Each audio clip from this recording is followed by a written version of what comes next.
자, 이번 시간은 전 시간에 이어서, 그쵸? 전 시간에 어디까지 설명을 했냐면 원시 세포가 만들어지는 것까지 설명했습니다.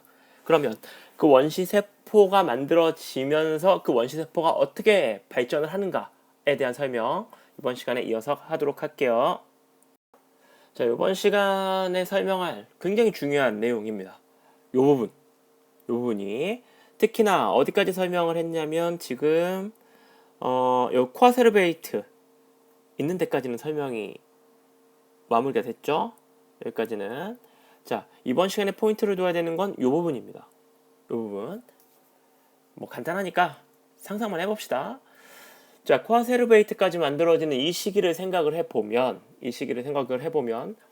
뭐 그 밀러의 실험에서 밝혔듯이 계속 만들어지는 거야. 아미노산 만들고 이게 합쳐져 갖고 단백질 만들어지고, 그쵸? 간단한 유기물, 복잡한 유기물 만들어집니다. 근데 이것들을 사용해서 뭐 에너지를 얻고 이런 생물이 없어요. 그러니까 이런 것들이 다 계속 만들어지면 쌓여가는 겁니다. 뭐 미생물이 있어야 이걸 분해해서 썩게 만들죠, 그렇죠? 그러니까 만들어지는 족족 쌓여갑니다. 그러면 어디에 쌓일 것이냐, 이게. 이런 것들이 뭐 바다에도 쌓이고 뭐 이것저것 쌓이겠는데 최초의 생물이 어디서 나올 것이냐, 어떤 생물이 나올 것이냐 생각을 해봅시다. 자, 최초의 생물, 얘가 최초의 생물이라고 가정을 하는데 합리적으로 생각을 했을 때 육지와 바다 어디에서 생물이 생길 수 있을 것이냐, 어디에서 생물이 생길 수 있을 것 같습니까? 육지와 바다 어디? 아마도 바다일 것이다. 바다 속에서. 육지에서는 생물이 없었을 것이다. 왜? 지금 육지에 살아있는 생물이 있는 이유는 오존 때문입니다. 오존이 자외선에 맞기 때문에 DNA나 RNA 이런 핵산의 변화 없이 살아갈 수 있는데 이때 당시에는 오존이 없었어요. 그러니까 바깥으로 나오는 족족, 생물이 생겨서 바깥으로 나오는 족족 자외선에 의해서 죽어버려요. 물 속은 물이 지구 대기의 오존의 역할을 하는 겁니다. 그러니까 바다 안에서 살 수 있었을 거고요. 그 다음에 독립영양과 종속영양 중에 누가 먼저 나왔을 것이냐? 이때 당시에는 먹을 게 굉장히 풍부한 시기입니다. 바다 전체가 지금 같은 형태가 아니고 원시지구를 얘기할 때는 바다가 숲 같았을 것이다. 숲, 숲 같았을 것이다. 생기는 족족 계속 쌓이고 없어지지 않았으니까 걸쭉했을 것이다. 먹을 게 굉장히 많은 시기. 그래서 종속 영양을 하는 생물이 많았을 것이다 라고 추정을 합니다. 추정이죠. 본 적은 없으니까. 그렇죠? 그리고 이때 당시에는 당연히 산소가 존재하지 않았기 때문에, 거의 없었기 때문에 무기호흡을 하는 생물이 지배를 했을 것입니다. 많았을 겁니다. 독립영양하는 생물이 없었을 거라고 얘기는 못하겠습니다. 다만 종속영양하는 생물들이 이 시기를 지배하는 건 맞아요. 속도가 다릅니다. 먹을 게 너무 많으니까 무한대에 가깝다고 생각할 수도 있죠, 초기에는. 그러니까 종속영양 생기는 족족 양이 막 늘어납니다. 독립영양보다 빠르게. 그죠? 그 과정에서 이산화탄소가 생기고요. 호흡하니까 무기호흡해도 이산화탄소 생길 수 있죠, 그렇죠? 그래서 이산화탄소 생기고 이와 같은 일이 생깁니다. 그러다가 보면 한계가 존재를 하겠죠. 언젠가는 바닷물 속에 먹을 게 떨어져 갈 겁니다. 그러다 보니까 종속영양 생물의 개체수가 계속 늘어날 수가 없는 거야. 그러다 보니, 그쵸? 잠재적인 무한대에 가까운 태양 에너지를 이용할 수 있는 독립영양 생물들이 출현하는 게 아니고 더 많아지기 시작합니다. 종속영양 생물이 번성하던 이 시기, 이게 지금 번성의 의미입니다. 뭐가 많았을 것이냐? 독립영양 생물이라고 써놓은 이 시기에도 종속영양 생물은 당연히 멸종하고 이렇게 넘어가는 게 아니고 같이 있었을 겁니다. 근데 누가 많았느냐 이거죠. 독립영양 생물들이 많아지기 시작할 겁니다. 왜냐면 바다에 먹을 것들이 점점 사라져 갈 거니까. 종속영양이 너무 많아져가지고 이와 같은 과정을 통해서 생기는 생기는 유기물의 양보다 이 종속영양 생물들이 먹어서 없애는 유기물의 양이 많은 거야. 그러니까 유기물이 점점 줄어들고 그러다 보면 결국 먹을 게 적어지니까 종속영양 생물들이 점점 숫자가 줄어들기 시작하겠죠. 그러다 보면 독립영양 생물들은 지금 이 시기에 종속영양은 독립영양 생물을 잡아먹을 수 있는 능력은 없어요. 생물이니까 그냥 바다에 널려있던 유기물을 먹는 거야. 근데 독립영양 생물들이 이제 생기기 시작해. 그래서 광합성을 시작합니다. 광합성. 그리고 광합성을 하면 이 과정에서 산소가 발생을 하는 겁니다. 이 산소는 대기로 자꾸 올라가겠고요. 대기로 올라가면 지구대기에서 오존이 형성되는 거죠. 그렇죠? 산소가 대기로 올라가서 자외선을 맞아가지고 산소가 자유 라디컬 산소로 분해되면서, 그죠? 요 산소 분자하고 요 자유 라디컬 산소하고 결합을 하면서 O3, 오존이 형성이 되는 거죠. 그죠? 그러면 종속영양이 생기고 많아졌다가 독립영양이 이제 출현해서 많아지고, 그쵸? 이 과정에서 산소가 나오고 산소는 대기로 올라가서 오존이 형성되면 시간이 지나면 오존이 있으니까 이제 슬슬 뭐야? 육상생물이 출현할 수 있는 겁니다. 그렇다고 상상해봐. 아무것도 없는 데서 뿅 하고 나타나진 않을 겁니다. 이런 느낌이겠죠. 이렇게 바위가 있고요. 파도가 이렇게 찰싹 칩니다. 파도가 찰싹 치는데 요 바다 안에 종속영양, 독립영양 있는 거야. 그죠? 근데 이런 애들이 요 위로 올라올 수 있겠죠. 바위 위로. 그 전에는 오존이 없었을 때는 자외선 맞아 다 죽는 겁니다. 근데 오존이 있으면 이런 애들도 이제 살 수 있는 거야. 안 죽고 괜찮은 거죠. 그러니까 이쪽에서는 경쟁이 심할 수 있는데 여기는 완전 새로운 땅이야. 그러니까 여기는 다시 이런 애들이 늘어날 가능성이 있는 거죠. 이렇게. 그러면 육지에서 생활하는 생물이 출현할 수 있다는 얘기입니다. 그래서 이와 같은 단계를 거쳐서 생물이 진행되었을 것이다. 이 얘기입니다. 논리적으로 이상하지 않죠? 이해되겠죠? 자, 그리고 처음에 출현하는 여러 종속영양, 독립영양 이런 생물들은 다 원액이었을 겁니다. 당연히. 다 원액이지 뭐. 그죠? 진액은 훨씬 더 복잡하잖아요. 되겠죠? 최초의 생물은 다 원액 생물이었을 건데 이게 이제 진액 생물로 우째 바뀌었을 것이냐에 대한 얘기 본격적으로 해보겠습니다. 자, 굉장히 중요하게 다루어지는 영역입니다. 중요해봤자 앞에 있는 것보다 뭐 시험에 출제하는 빈도야 적겠지만 일단 많이 나오는 얘기들이니까 잘 보세요. 진핵생물, 원핵생물에서 자 여기 잠깐 보면 원핵생물과 진핵생물의 차이는 원핵생물은 이렇게 막으로만 구성되어 있고요. 진핵생물은 이 안에 핵도 들었고 그 다음에 뭐 소포체도 있고 골지체도 있고 뭐 리소좀도 있고 이렇게 막으로 된 세포 소기관들이 있습니다. 이게 차이지 원핵과 진핵의. 그러니까 안이 뭔가로 채워지는 방법에 대해서 얘기하는 겁니다.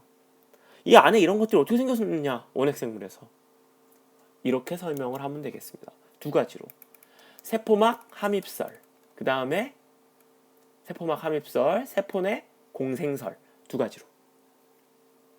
세포막 함입설이라는 건 쉬운 거야. 세포막이 어떤 충격에 의해서 안으로 말려 들어가는 겁니다.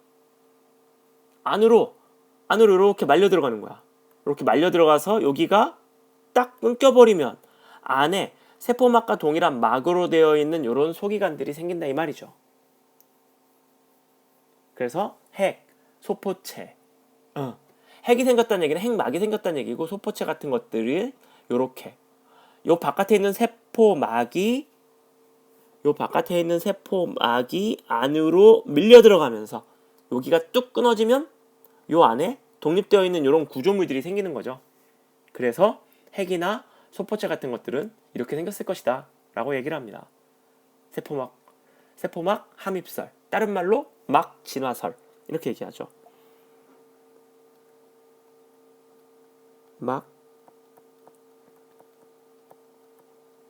진화설. 그럼 이게 그냥 소설이냐? 소설은 아니라 이 말이죠. 증거가 뭐냐?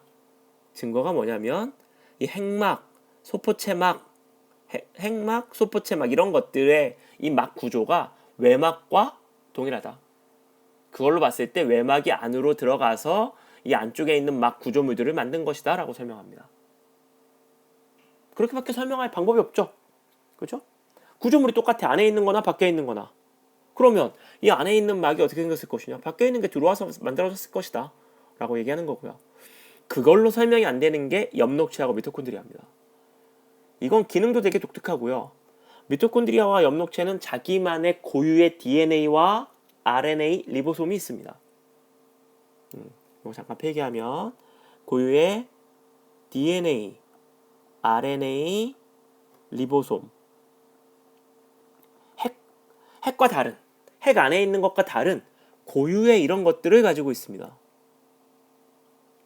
그래서 뭐라고 판단하냐면 얘는 원래 독립적인 생물이었다. 그죠? 원래 독립적인 원핵 생물이었다. 이렇게 밖에 나와 살고 있는 독립 생물이었는데 얘가 삼켜졌다. 어떤 작용에 의해서?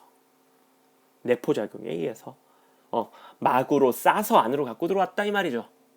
그러면 봐봐. 자 여기서 요거 한번 해볼게요. 원래 요렇게 있었는데 원핵이 있었는데 요거 호기성 세균이 있었다고 칩시다.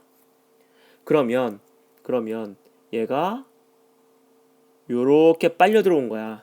요 호기성 세균은 빨간색으로 칠할게요. 자 이렇게 빨려 들어온 거죠. 그러면 어떻게 되냐면 이게 내포작용을 완전히 하면 이렇게 되겠죠. 그래서 같이 산다 이 말입니다. 좋으니까. 뭐가 좋냐면 호기성 세균은 산소를 이용해서 에너지를 만들어내는 놈입니다. 그리고 엄청나게 효율이 좋아요. 또 호기성 세균이 있어야지만 산소라고 하는 해로운 물질을 에너지로 이렇게 연계시켜 버릴 수가 있습니다. 이런 호기성 세균이 없으면 이런 거랑 같이 살지 않으면 이 원핵은 산소가 있는 환경에서 살 수가 없어요. 산소가 굉장히 독하거든요. 되겠죠? 그러면 실제로 이게 맞냐? 증거 1. 이 바깥에 있는 막, 외막과 내막의 구조는 다르다. 외막은 그렇고 내막이 뭐하고 똑같냐면 원핵 생물이 가지고 있는 내막의 구조와 비슷하다. 되겠죠? 그 다음에 미토콘드리아와 엽록체는 분열 방식이 원핵 생물과 유사하다. 그 다음에 DNA가 진핵 생물의 핵 안에 있는 DNA는 일자죠. 이렇게 리니어 폼이라고 얘기하는데 원핵 생물의 DNA는 원형 구조입니다. 서큘러 폼입니다. 서큘러 폼. 이렇게. 근데 이 안에 얘가 가지고 있는 이 미토콘드리아 엽록체가 가지고 있는 DNA는 이와 같은 원핵 생물의 구조를 가지고 있고요. 리보솜도 크기가 달라요. 진핵 생물의 리보솜과 원핵 생물의 리보솜의 크기가 다른데 얘가 가지고 있는, 즉 미토콘드리아와 엽록체가 가지고 있는 리보솜의 크기는 원핵 생물과 유사하다. 그래서 이 미토콘드리아와 엽록체는 원래 원핵 생물이었구나. 그랬구나. 이렇게 알 수 있는 거겠죠. 되겠습니까? 충분히 과학적인 근거가 있는 말들입니다. 그래서 이렇게 해서 원핵 생물에서 진핵 생물로 넘어갔을 것이다. 그러면 이때 생기는 진핵 생물은 단세포죠. 단세포로 어떻게 넘어갔을 것이냐 보겠습니다. 다세포로는 이와 같이 넘어갔을 것이다. 단세포 생물이 일단 모여. 군체라는 게 그냥 단순히 모이는 겁니다. 모여서 상상하는 거죠. 모여서 기능을, 군체가 몇 종류가 있겠죠. 뭐 당연히 상상을 해보면 막 이렇게 모여서 그냥 모여있는 게 있고요. 모였는데 기능을 분화하는 경우가 있겠죠. 이와 같은 식으로 너는 뭐 사회생활 하듯이 너는 운동만 너는 양분 합성. 이런 식으로. 경우의 수가 있었을 겁니다. 이런 애도 있었고, 이런 경우도 있었고, 이런 경우도 있고, 이런 경우도 있다고 생각할 수 있죠. 워낙 오랜 시간이니까. 아니면 운동을 담당하자라고 한다기보다는 운동에 좀 더 특화된 애들이 이쪽에 모였을 수 있고요. 아니면 운동 기능만 남고 나머지가 상실된 애들이 있었을 수도 있어. 하여튼 뭐가 됐든 간에 이렇게 역할 분담이 된 이와 같은 생물보다는, 혹은 혼자만 있는 생물보다는 훨씬 더 환경에 적응하기가 유리했다. 빠르게 적응했다. 되겠죠. 이와 같은 능력을 가진 세포가 모여서 이와 같은 하나의 개체가 된 이와 같은 생물들이 생길 수가 있는 겁니다. 일단 군체로 모였다가 역할 분담이 되는 거죠. 이래서 초창기에 다세포 진핵생물이 됐다라고 얘기하는 겁니다. 이걸 정확하게 실험실에서 그럼 진핵생물을 만들 수 있냐? 불가능하죠. 근데 이게 여태까지 나왔던 그 어떠한 이론보다 가장 논리적이다 라는 겁니다. 완벽하진 않지만. 되겠죠. 이렇게 해서 하나의 세포, 무기물부터 시작해가지고요. 그쵸. 무기물부터 시작해서 지금 다세포 진핵생물이 나오는 과정까지 설명을 한 겁니다. 머릿속에서 이 과정이 하나하나 쭉 영상 흘러가듯이 이어져야 됩니다. 자, 강의 들어주셔서 감사합니다. 고생하셨습니다.